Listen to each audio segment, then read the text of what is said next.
किया था कि कलिकाल के लोगों का कल्याण कैसे होगा, वह कम समय में, क्योंकि तपस्या के लिए समय नहीं मिलेगा, जप के लिए समय नहीं मिलेगा, तप के लिए समय नहीं मिलेगा, यज्ञ बैठने में समय नहीं निकाल पा करके हमको बतलाइए।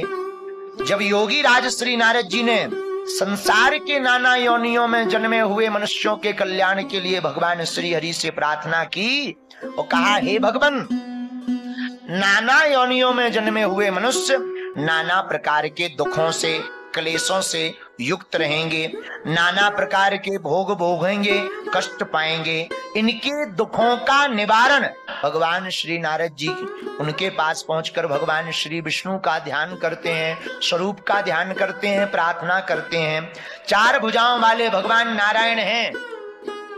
इनके एक हाथ में शंख है, एक हाथ में चक्र है। भगवान विष्णु नारायण हैं।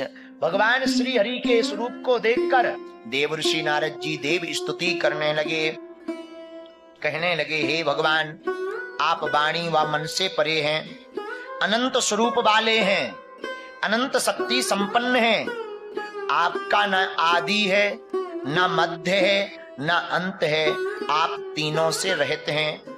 आप निर्गुण हैं, गुणातीत हैं। भगवान निर्गुण हैं, बनकर प्रकट हो जाते हैं। जैसे हवा का कोई आकार नहीं है, पर गुब्बारे में डालने से गुब्बारे की हवा हो जाती है, हवा का गुब्बारा हो जाता है। वैसे ही भगवान निराकार है, परंतु भक्तों के कल्याण के लिए भगवान साकार बनकर के प्रकट होते हैं। इसी स्तुति को देव ऋषि नारद जी भगवान से कर रहे हैं। आप अनंत शक्ति संपन्न हैं, आपका न आदि है, न मध्य है, न अंत है, संपन्न है।